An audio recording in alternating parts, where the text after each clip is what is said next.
What is going on, you guys? It is your boy Cyrus Obsidian here at Obsidian Games, here to bring you another episode of Local Diaries. So let us swing right on in.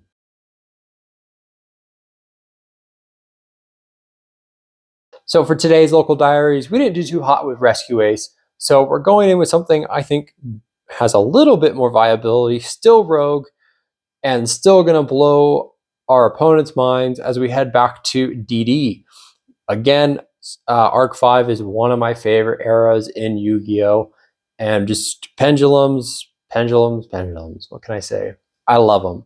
So we're going to be rocking DDs today as we head to locals to see how far we can go with this new iteration that we have. So before we head out, let me show you the deck profile and let's swing right on in.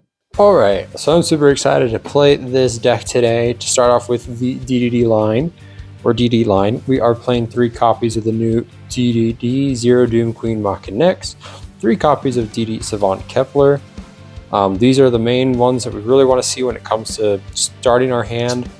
We do play a lot of 1-0s in DD Griffin, DDD Oblivion King Abyss Ragnarok, DD Savant Copernicus, 1 DD Necro Slime, and 1 DD Lance Soldier. For our Dark Contracts, we're playing 3 Dark Contract with the Gate and then 1 Dark Contract with the Zero King. In testing, just seeing it like this has worked out phenomenally for me. Not playing a lot of the extenders and Scale or Count Surveyor.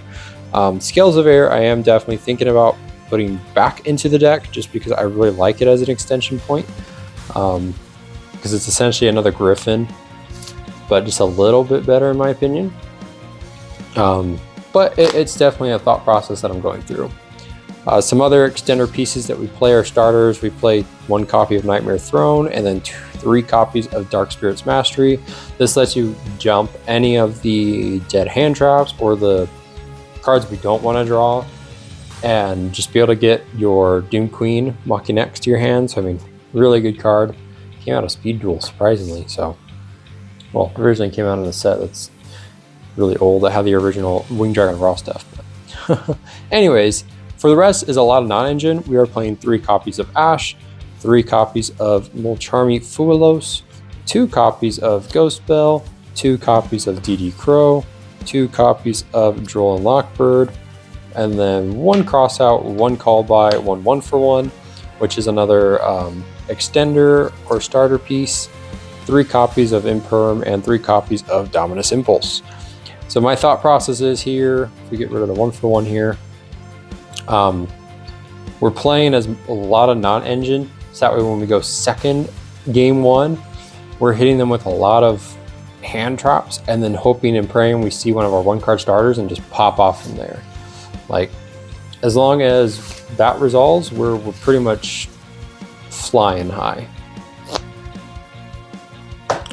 To the extra deck, we are playing 1 copy of DD Flame King Genghis with 1 copy of DDD Dimensional King Arc Crisis.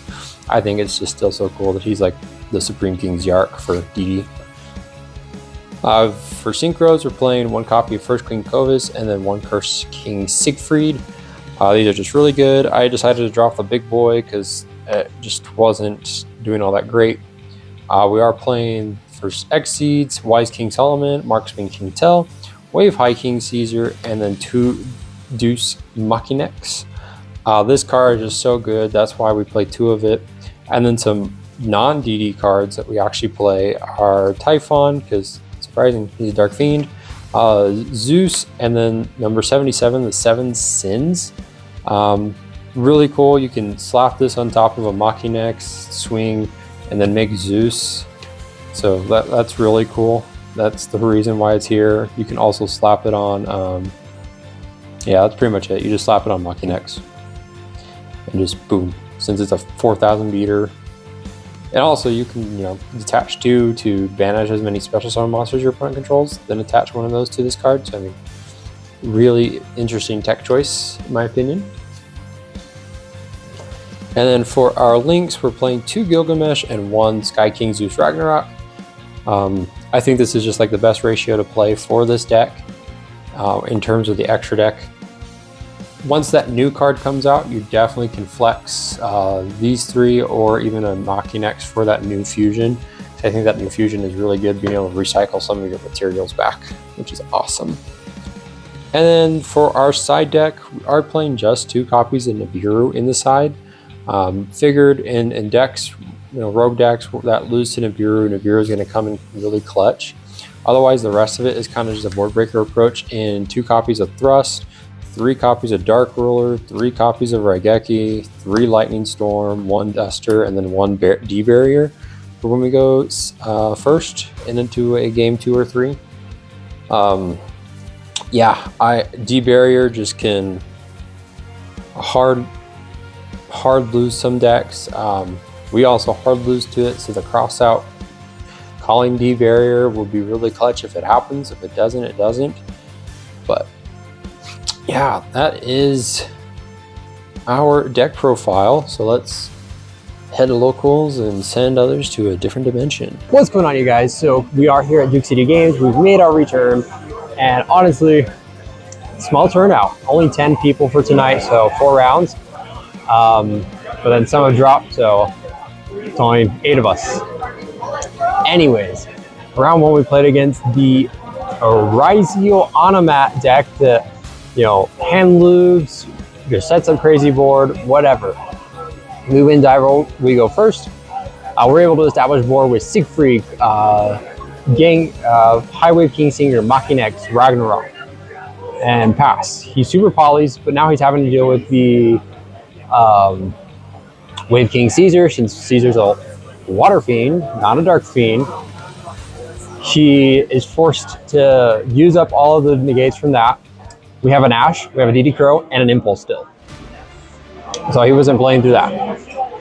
We drew for turn, we made big boy, and just swung for game. We go game 3, or game 2. He just established his board under Fua, and just there wasn't much I could do. I was not drawing any of the non-engine that I have in the deck. We saw a lot of the one-ofs, which is unfortunate, but that's how it went. Game 3, we just opened. He forced me to play under Fua. Thankfully, we opened up with the D-Barrier. We set that. We end with Machinex. He goes Duster. We D-Barrier, of course, calling XCs. He's forced to pass his turn. We're able to make big boy again without piercing, unfortunately, but we did get the burn because that's a thing. And we were able to just swung since he had just established himself a wall. We just just broke down the wall and just took it from there. So crazy thing, I didn't think this would ever come up. Machinex has an effect on field where you can use it to split itself into pendulum scale.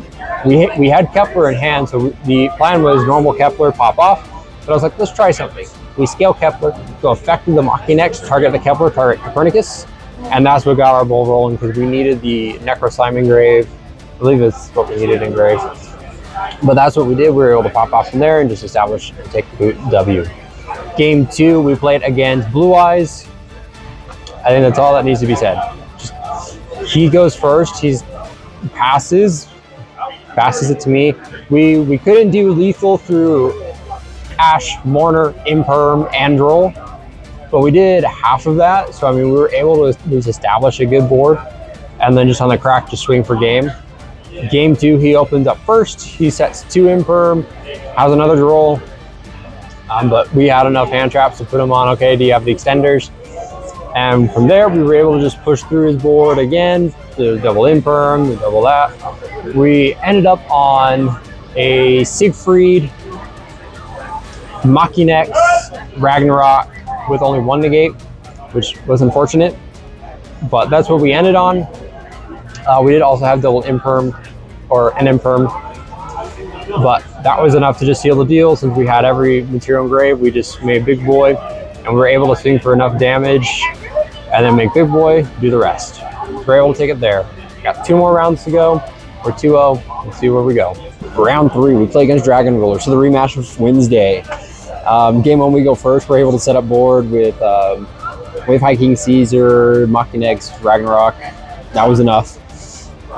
Game 2, just he full comboed. We couldn't break it. We tried. Then game 3, we went first. He double Fua'd me. I played into the Fua challenge. Man, looking at my hand, I could have played under and doing so minimal, but I didn't feel like there was a choice to go into either the Fua challenge or we set up board and just he breaks it anyways and just full combos. So I mean, we were hoping it would carry enough, but since it wasn't enough, it wasn't enough. Oh, we take our first L. We're 2-1, and like surprisingly, a lot of people have dropped. So now it's just down to 6 of us, right? 1, 2, 3, 4, 5, 6. Yeah, 6 of us. So it'll be really interesting to see how pairings go. But who knows? We'll see what happens. So drum roll, please. We end the night 3rd place. So we end up at table 1 for last and final round. We play against Yummy, and this was a deck I was definitely prepared for.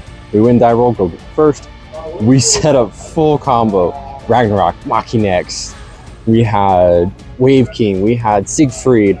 That was it. That was it. He just like conceded. We win game 2. Game 2, we saw Fua. We saw Raigeki.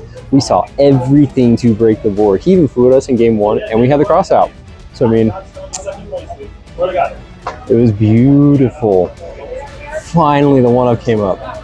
And then, and yeah, we just broke through his board like Raigeki. Just we waited for him to use everything that he had. We Dark Spirit Mastery. He used the Herald. Made my money back. Nice, and some.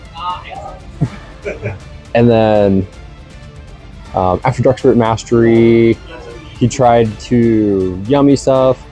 I was like, yeah, that's fine, that's fine. We Raigeki, broke the board. He had a set, I forget what the set was. Because he had Yummy Surprise, which he had used early. And then the set card that he had was, D-Barrier. But he called the wrong thing with D-Barrier. He called Synchro. Or I've been calling Pendulum. Had he called Pendulum, we would have been effed. But we survived. We played through the board and we just took it in the grind. We pen summoned twice. We never used the scale 5 Ragnarok because we had it in hand. So we pen summoned it out with scale 1, scale 0, scale 10 that we set with Gilgamesh and just made King Tell, made Machinex, and just swung in for big damage, and we took it. 2-0 last round. I knew after losing round 3, no matter what happened, whether I won, I lost, I know my opponent was going to take first, and that's exactly what happened. Tiebreakers were just better in his favor. Honestly, depended how the last match went. If he had lost, we probably would have been flip-flopped, but it is what it is, and I'm grateful that we just took it with DDD. 10 best deck, baby. 10 best deck. That's it for this Local Diaries, everyone. Stay tuned for next week's, because next week we're bringing back another Pendulum strategy. One of you had kind of hinted at it in the comments of one of the videos that I posted, so stay tuned to that, because we are cooking up big time. But other than that, pass it over to you.